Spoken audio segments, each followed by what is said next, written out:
Extra medicine अब मैं बताने जा रहा हूं अर्थराइटिस के लिए। ऐसे अर्थराइटिक पेशेंट जो टोटली बेड रिडन हो गए, 40 साल से उनको तकलीफ है, कोई बोलेगा 30 साल से तकलीफ है, किसी को 20 साल से तकलीफ है, और ऐसी कंडीशन हो सकती है कि वो 2 कदम भी ना चल सकें, हाथ भी नहीं हिला सकें, इतना दर्द उनको होता है, तो लेटे रहते हैं बेड पे, करवट भी नहीं बदल सकते। उस कंडीशन के लिए जिनको बहुत पुरानी अर्थराइटिस है, 20 साल, 25 साल, 15 साल, उनके लिए एक स्पेशल मेडिसिन है जो उसी के लिए काम आती है।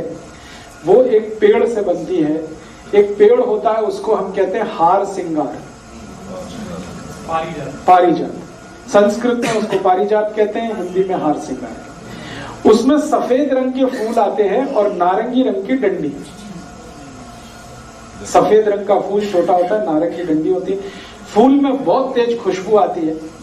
रात को ही फूल खिलते हैं, सुबह जब आप उठेंगे तो वो जमीन पे गिरे हुए मिलते हैं।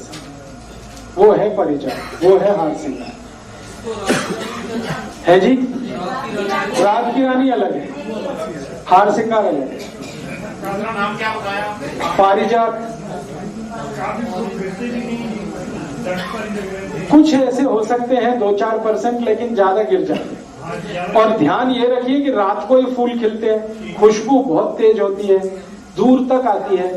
डंडी हमेशा उसकी नारंगी होती है, स्टेम पार्ट उसका ऑरेंज होता है, और फूल जो है सफेद होता है। ये पेड़ है। अब चावल में क्यों डालते हैं वो तो मुझे नहीं मालूम है। आप इसके पत्ते लीजिए, ये पेड़ के पत्ते 6 से 7 पत्ते लेना है एक बार में, और उसको पीसना है। पत्ते को पत्थर पे पीस लीजिए, थोड़ा पानी डाल के।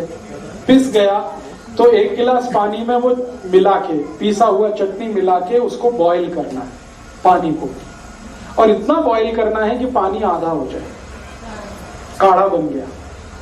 अब ये जो काढ़ा बन गया है, इसको ठंडा करके फिर पीना, और ये सवेरे ही पीना है। तो इसलिए रात को बना के रख दीजिए, सुबह उठकर इसको खाली पेट पी लीजिए और पिला दीजिए। जिनको भी पुराना जोड़ों का दर्द है, 10 साल हो गया, 20 साल हो गया, 15-25 साल हो गया, बहुत तकलीफ है, चल नहीं सकते हैं, बैठ नहीं सकते हैं, उठ नहीं सकते, ये उन सब के लिए अमृत की तरह से काम करता है। लगातार हाँ, वही है। 3 महीने लगातार दे दो, फिर ब्रेक कर देना, फिर और 3 महीने दे देना। मैंने इसमें देखा है कि ज्यादातर केस 1 से 1.5 महीने में ही ठीक हो जाते हैं। 3 महीने तक तो बहुत रेयर केस हैं जिनको लेना आपको बहुत अच्छा। तो अब आप ये दूसरों को बताइए। अच्छा, इसको आप अर्थराइटिस में यूज करिए, जॉइंट्स पेन में यूज करिए। इसका और एक यूज है जो थोड़ी देर पहले बात आ रही है। अगर आपको डेंगू हो गया, अब डेंगू में बुखार आता, उसके बाद शरीर टूटता, बुरी तरह से दर्द होता है। बुखार कई बार चला जाता है लेकिन दर्द नहीं जाता, उसमें भी इसी को इस्तेमाल करिए। इसी तरीके ना? हाँ, इसी तरीके से। बस इतना है कि डेंगू के केस में 15 से 20 दिन ही लेना पड़ेगा, अर्थराइटिस में 1.5-2 महीने तक लेना पड़ सकता है। नॉर्मल पी सकते हैं? नहीं, नॉर्मल नहीं। जो किसी ने कोई प्रॉब्लम नहीं है? नहीं, फिर नहीं। ना। अगर हाथ में दर्द नहीं होता, कटकट आवाज आती है, ये तो चूने से ही ठीक हो जाएगा, वहां तक जाने की जरूरत है। नीज में भी आवाज आती है ना जब। हाँ, तो ये तो चूने से ही ठीक हो जाएगा। जिनकी वैसे ही टांगे दुखी हो, लाइक पेटियों का दर्द, सिर्फ चूना।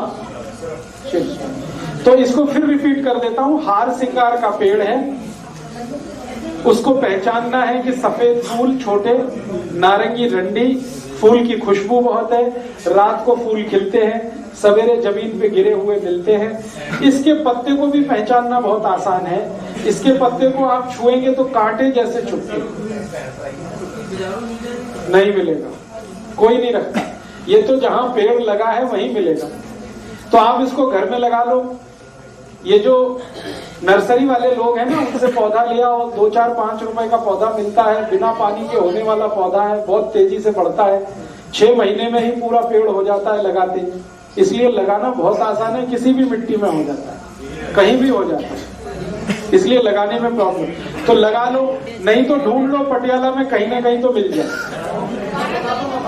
ये गुरप्रीत भाई से पूछ लेना, ये बता दें।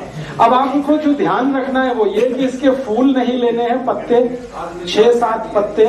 चटनी बनानी है, चटनी बनाने से मतलब उसमें नमक मिर्च कुछ नहीं डालना है, पत्ते पीस के चटनी बनानी है। 1 गिलास पानी में वो मिलाना है, पानी को इतना गर्म करना है कि आधा हो जाएगा, फिर उस पानी को ठंडा करके पीना है। ये है पूरा प्रोसीजर। हर दिन नया बनाना, हर दिन नया बनाना, हर दिन नया।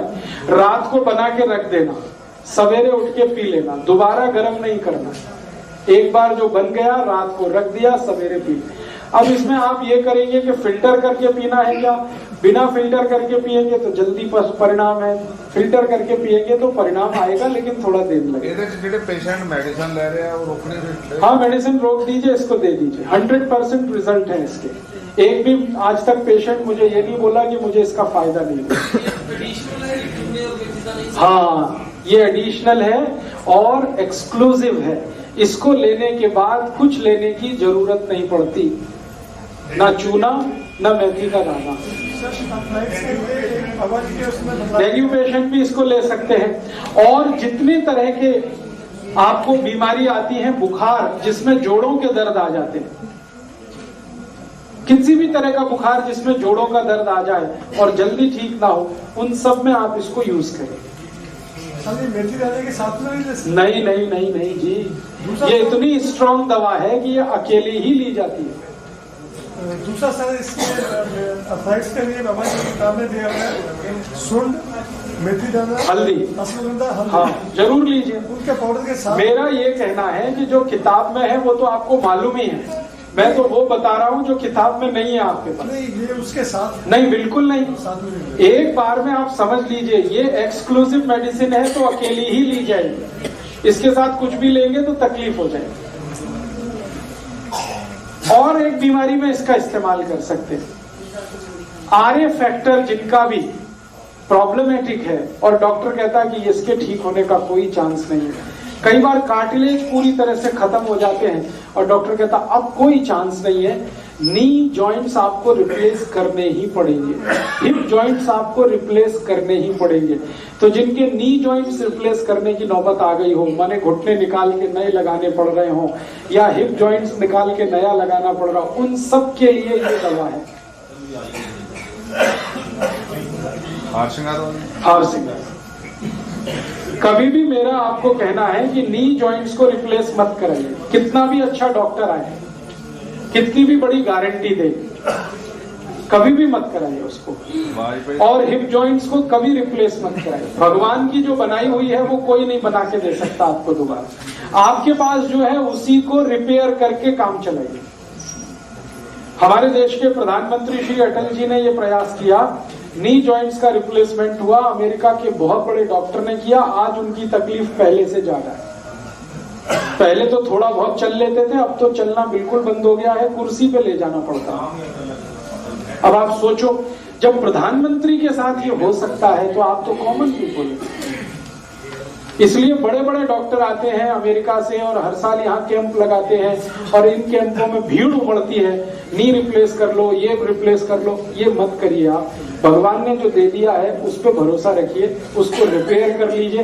पैसे का घमंड कभी मत करिए कि मेरे पास पैसा है तो मैं क्यों नहीं कर सकता। पैसे से दुनिया में सब नहीं होता, जो हो जाता तब तो ये दुनिया ही दूसरी तरह की। उनको मालूम था लेकिन उनके सहयोगियों ने चलने नहीं दी। वो चाहते नहीं थे कि ऑपरेशन हो, लेकिन उनके आसपास के लोग थे, उन्होंने कहा अरे अमेरिका का डॉक्टर है, इतना अच्छा है, वैसा है तैसा। सबके दिमाग में तो भूत घुसा हुआ है ना, अमेरिका अमेरिका अमेरिका। सारी दुनिया में हर चीज अमेरिका की ही अच्छी है। अब वो अमेरिका खुद भिखारी है सारी दुनिया के सामने। तो ये दिमाग का फितूर हटाइए आप कि अमेरिका से कोई डॉक्टर आ गया, उसके पास 8-10 बड़ी डिग्रियां हैं तो बहुत बड़ा ज्ञानी हो जाएगा। बिल्कुल जरूरी नहीं। ज्ञान का डिग्री के साथ कोई लेना देना नहीं है, कोई रिश्ता नहीं है। हो सकता है किसी के पास बिल्कुल डिग्री ना हो, आपके गांव का साधारण वैद्य हो, वो कैंसर मिटा दे आपका, और हो सकता है बड़ा डिग्री वाला आपकी जान निकाल दे। इसलिए नॉलेज को सम्मान करिए, डिग्रियों के पीछे मत भागिए।